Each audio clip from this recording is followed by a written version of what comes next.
Brother Moon Sunday morning made mention, I believe it was, in New York City and some of the big towns that people, whenever they see somebody being robbed on the side of the street, will just simply walk by like they see nothing. They see somebody beating somebody up on the side of the street. The rest of the people in New York just walk by like nothing, absolutely nothing is going on. Why? Because they don't want to dirty their hands. They don't want to be involved in the investigation that'll take place when the police get there. They don't want to be involved. Just leave me out of it. It's not me. Leave me out of it. And this is the same type attitude. This is not a new type attitude that is coming around in the last 50 years. But this attitude is the same type attitude that those that should have had compassion in their heart, should have had the love of God, this was the attitude that they had as they walked by people that had been stripped of their clothing and robbed and left for dead. But a poor Samaritan stopped by and had compassion on this poor man. This was a priest that come by. And likewise, a Levite, the rich. But then finally a certain Samaritan come by and was the one that offered help.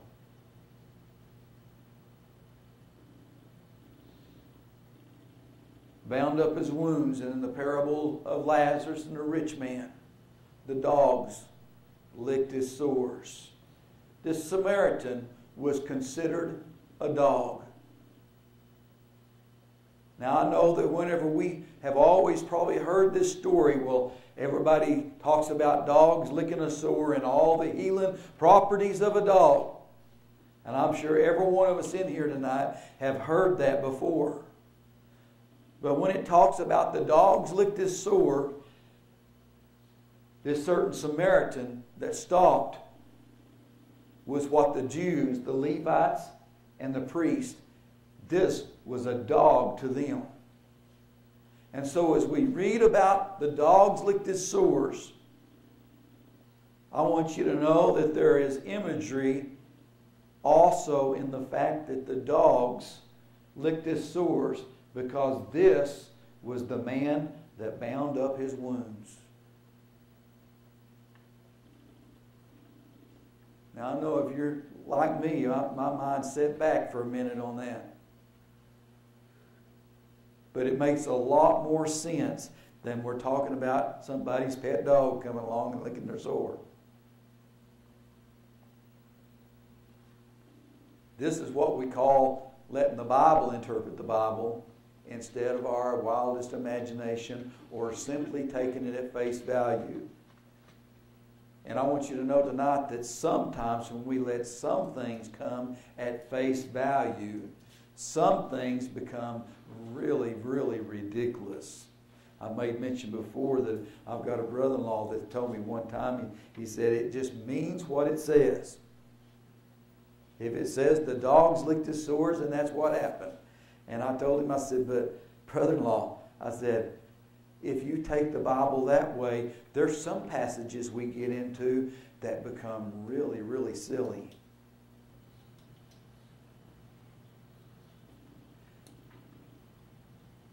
In Luke 16 and 21, we find that he was fed with the crumbs.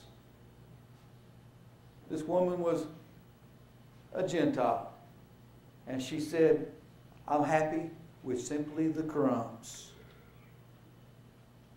I'm happy with the crumbs. I'm not worthy of eating off the table, but simply give me the crumbs. The dogs ate of the crumbs. Dogs oftentimes learn that little children are their best friends. Why? Because when it comes supper time, when there's little children in a high chair, there's always lots of crumbs.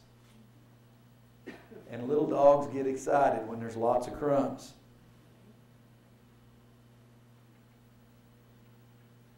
Yet the dogs eat of under the table and eat of the children's crumbs. The Gentile woman was acquainted with the Jews' custom of referring to the Gentiles as dogs. She knew what they were saying about them.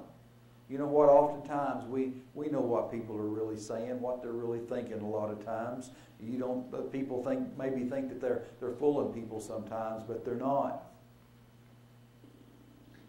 But they refer to the Gentiles as dogs and to themselves as God's children. The seeming harshness of Christ's expression is softened by the fact that the term denotes not devious, wild scavengers that roam the streets, but little dogs, Curnia, that lived as pets in people's houses. And whenever he answered, and she answered and said, but yet the dogs eat the crumbs under the table, this woman knew exactly what she was referred to. She knew that the Jews thought of her as a dog.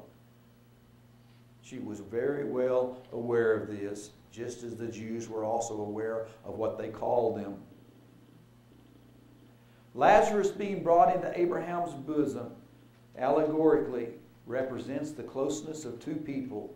Here it is representative of the Gentiles being brought in the kingdom and the Jews being cast out.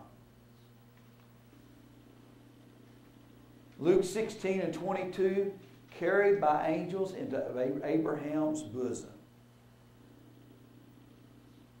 Where was the Gentiles being brought? They were being brought in, while the rich were being kicked out. We find story after story in the New Testament about the divorce of the old covenant church that cheated and committed adultery on God, and God was going to take and divorce them, and now the only way to be saved was to be grafted back into the new covenant church. Leaning on Jesus' bosom, one of his disciples whom Jesus loved.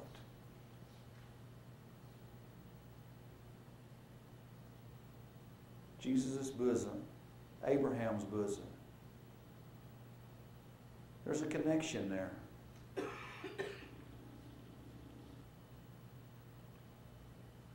Which also leaned on his breast at the supper. Jesus said in Matthew 8 and 12, but the children of the kingdom shall be cast out into outer darkness.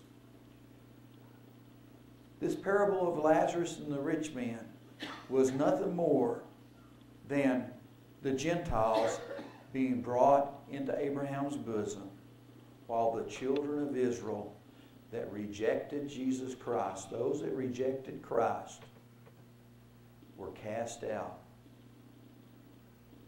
Why? Because they rejected him. Now this darkness was created. Who's the light? Jesus Christ is the light. And so this darkness is the void of God.